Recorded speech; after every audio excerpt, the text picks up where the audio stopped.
Bom dia, turma! Tudo bem? Turma, hoje eu vou começar o conteúdo de qualidade de energia, que é um conteúdo novo, né? Vou explanar um pouco aí sobre os aspectos da qualidade de energia para a rede elétrica, e esse conteúdo é o último conteúdo do semestre, tá? Então já adianto aqui, se alguém tiver com alguma pendência de atividade, já comece a entrar em contato aí, porque estamos na reta final, certo? Legal.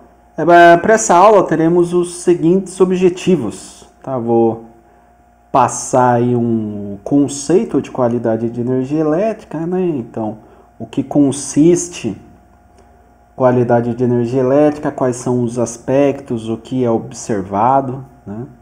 Dentro do que é definido como qualidade de energia. Iremos ver essa definição, depois alguns aspectos, né, de um sistema com máxima qualidade de energia, como seria definido um sistema aí, com uma qualidade elevada, né? Próximo item seria um modelo de um sistema trifásico com boa qualidade. Então, o modelamento senoidal, que é o formato que se utiliza, né, para análise aí de circuitos da rede. Então, eu vou demonstrar também de forma gráfica. E finalizando a terminologia referente à análise de qualidade de energia elétrica, tá? Então, falando sobre a definição, nós temos que o termo qualidade de energia elétrica representa um conjunto de características técnicas ou físicas, tá, da tensão e corrente elétrica de uma instalação ou equipamento específico, bem como todos os fatores legais, econômicos, ambientais que envolvem o fornecimento e consumo de energia aos mesmos, tá? Então, tudo que é relacionado aqui à rede, né, de transmissão, por exemplo, geração, distúrbios, proteção, tudo isso daí é englobado no estudo de qualidade de energia elétrica. E aqui nós temos um sinal senoidal, aqui, por exemplo, e temos vários outros distúrbios aqui, que são contemplados dentro do estudo de qualidade de energia. Cada tipo de distúrbio tem uma definição, tem um enquadramento e tem uma legislação respectiva, certo?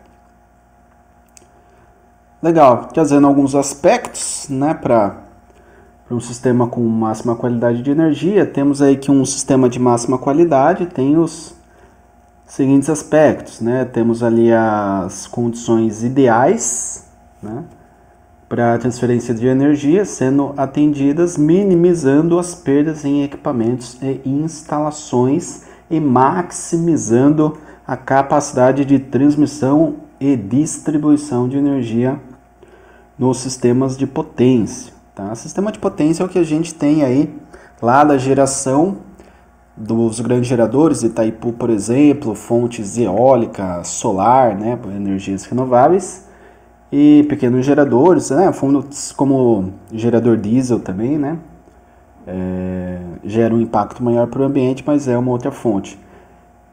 Essas fontes elas são interligadas e através das linhas de transmissão chegam aos consumidores pela distribuição primária e secundária. Outro ponto aí, né, para aspecto de máxima qualidade de energia, é que as concessionárias e consumidores de energia estão cientes de seus direitos, obrigações e responsabilidades no que diz respeito à geração, transmissão e à utilização de energia elétrica. Por fim, o meio ambiente não está sendo prejudicado no atendimento das condições anteriores, tá? Então tá, primeira condição, eu consigo ter uma geração de diversas fontes. Eu citei a fonte diesel. Mas fonte diesel gera impacto ambiental? Sim. Então, se gera impacto, já não condiz com uma máxima eficiência. Eu preciso de condições que não tenham impacto. Então, por exemplo, fonte solar tem impacto? Não. O sol bate na placa, eu pego essa energia proveniente ali da fonte solar e converto em elétrica, né, por um processo ali que não gera nenhum tipo de degradação do meio ambiente. Então são as fontes renováveis, né, e não agressivas aí ao meio ambiente. Aqui nós temos definições para sinais aí de boa qualidade de energia, né, na rede elétrica. Temos aí que os sistemas trifásicos, além de forma de onda, amplitude, frequência constante, é necessário também garantir que a potência a ser distribuída seja igual nas três fases, né? É trifásico porque existem três fases, A, B e C. Para que isso ocorra, é necessário que o sistema atenda às seguintes condições. Os elementos de cada fase devem ter as mesmas características elétricas e magnéticas. As tensões em cada fase devem apresentar amplitudes e defasagens iguais.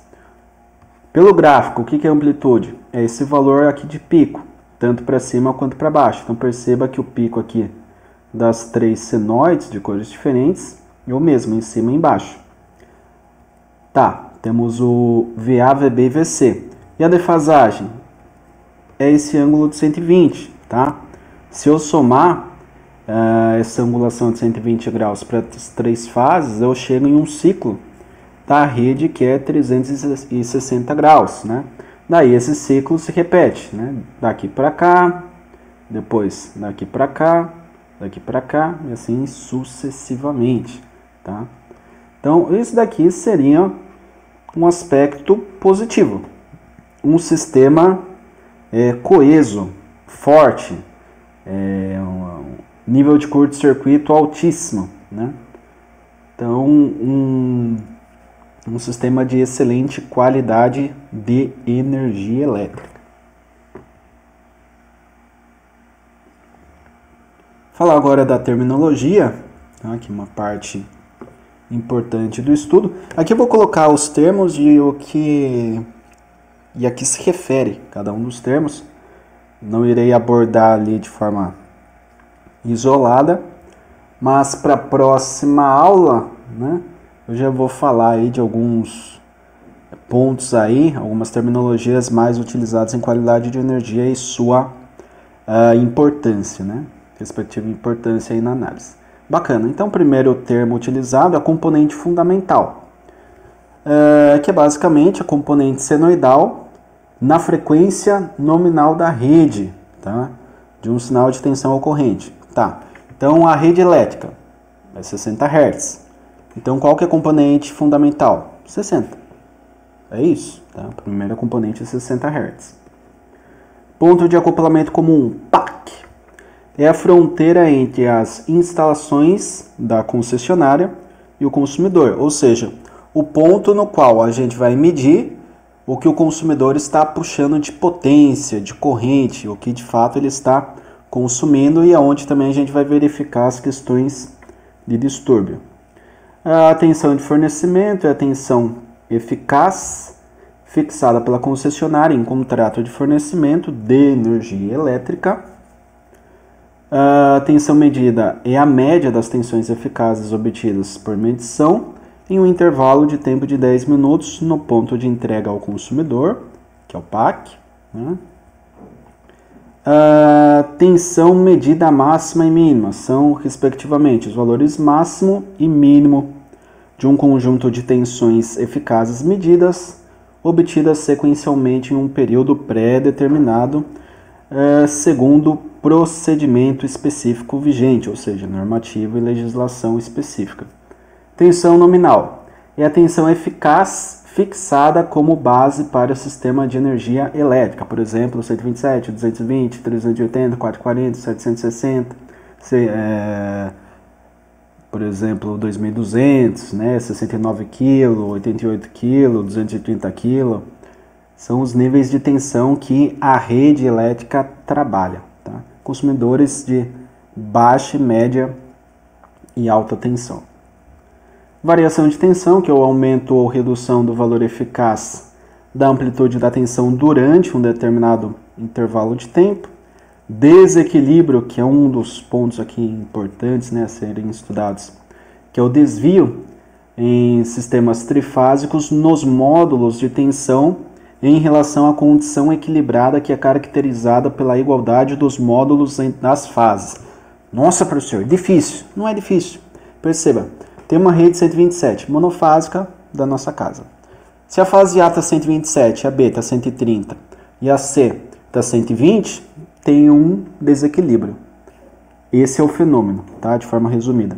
A simetria de tensão é o desvio em sistemas trifásicos nos ângulos das tensões em relação ao sistema igualmente defasado em 120 graus. Tá? Não é 1200, é 120 graus entre as fases.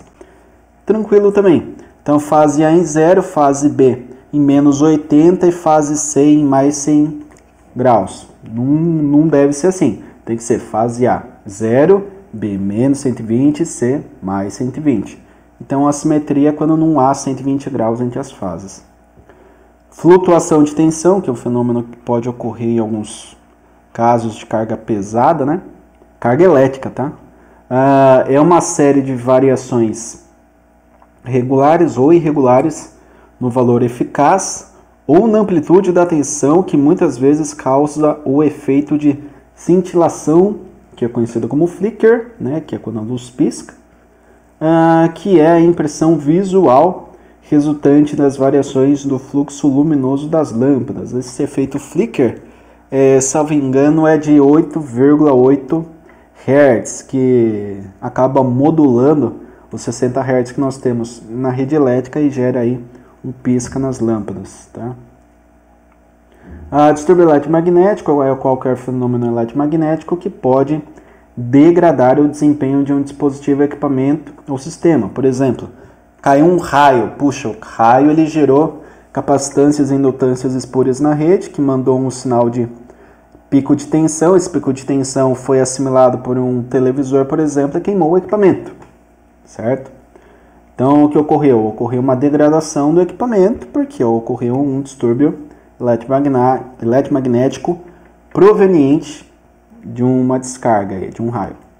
A interferência eletromagnética, conhecida como IEM, é a degradação do desempenho de um dispositivo, equipamento ou sistema causado pelo distúrbio eletromagnético.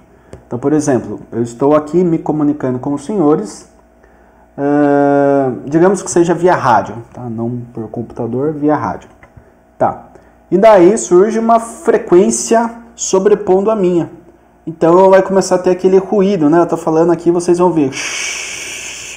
Vai ter um ruído aí por trás, que é uma interferência eletromagnética, é sobreposição de frequências, tá? No mesmo canal de comunicação, por exemplo.